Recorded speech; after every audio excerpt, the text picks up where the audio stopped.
Video ini adalah untuk mahasiswa-mahasiswa yang sedang mengerjakan ujian tengah semester atau ujian akhir semester atau tugas-tugas lainnya yang bersifat esai ya. Nah, kalau esai itu ini mungkin juga khususnya untuk mahasiswa-mahasiswa tingkat akhir, mahasiswa-mahasiswa MBA ya yang sudah lebih ke arah terapan gitu. Eh, Kalau esai biasanya pertanyaannya adalah bagaimana menjelaskan suatu teori ke dalam suatu pengaplikasian gitu. Nah, perlu dipahami oleh mahasiswa bahwa dosen-dosen adalah makhluk periset ya, makhluk researcher. Jadi hampir semua jalan pemikiran kami adalah semua urusannya riset atau semua urusannya mengenai penelitian. Untuk itu, jadi mahasiswa harus bisa menyelami kira-kira apa yang menjadi concern dari seorang dosen atau seorang peneliti gitu ya.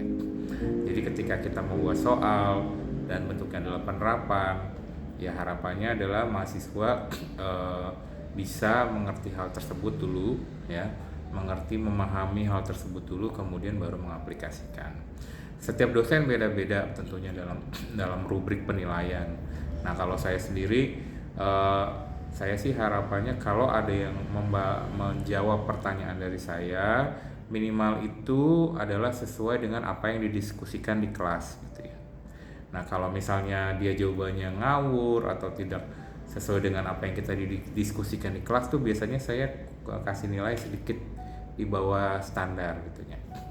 Tetapi kalau misalnya dia memang berhasil membahas hal tersebut dengan teori-teori yang kita bahas di kelas, itu nilainya standar lah buat saya, atau nilai yang bagus standar. Artinya apa? Artinya dia bisa memahami apa yang kita diskusikan di kelas, teori-teorinya, dan menggunakan teori tersebut dalam praktek atau aplikasinya. Nah, saya mengingatkan jangan lupa mahasiswa untuk mensitasi teori-teori tersebut. Teori itu dari siapa, oleh siapa. Karena kami sebagai makhluk riset, makhluk peneliti, kita tuh harus mempelajari teori ini oleh siapa dan apa makna dari teori tersebut ya. Kita biasanya akan membaca ke manuskrip awalnya gitu ya, ke paper atau artikel awalnya, itu teori tentang apa gitu. Misalnya SWOT analysis, itu siapa teorinya, teoriernya, dan juga pencetus teorinya, dan pada saat itu dia melakukan penelitian apa gitu. Misalnya teori Five Forces Porter, business model canvas, dan sebagainya gitu. Nah, itu kita harus mengerti sampai ke dasar itu gitu. Nah, itu harapan dari para dosen juga agar mahasiswa menyelami sampai sedalam itu. Jadi minimal mensitasi teori tersebut, kemudian diaplikasikan dengan jawaban aplikasi kita. Nah, buat saya yang lebih bagus lagi, yang biasanya saya kasih nilai tinggi dan hampir sempurna, biasanya adalah ketika si mahasiswa tersebut tidak hanya menggunakan teori yang ada di kelas tersebut, tapi dia coba mencari teori-teori pembanding dari teori yang didiskusikan di kelas gitu, teori-teori pembandingnya apa saja, sehingga dia bisa memiliki pemahaman yang komprehensif mengenai topik tersebut gitu ya. Misalnya kita sedang membahas mengenai manajemen teknologi. Nah, di kelas tuh ada teori-teori dari siapa. Nah, kemudian mahasiswa ini mencoba mengeksplor dengan teori-teori yang lain, dan dia mencoba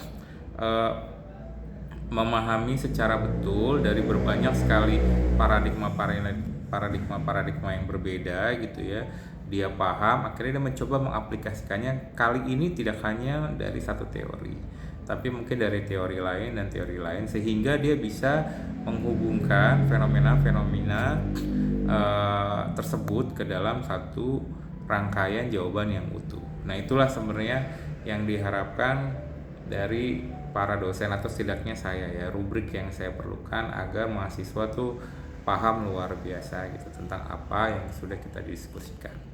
Jadi buat mahasiswa-mahasiswa yang sedang menjawab esai, terutama adalah penjelasan dan aplikasi, jangan lupa memahami tidak hanya dengan teori-teori yang didiskusikan di kelas, tapi kalau bisa explore dulu, baru ekspor teori-teori yang lain, teori yang menegasi teori tersebut, atau teori yang mendukung teori tersebut, atau menantang bahkan, atau menjadi substitusi gitu ya, atau memoderasi.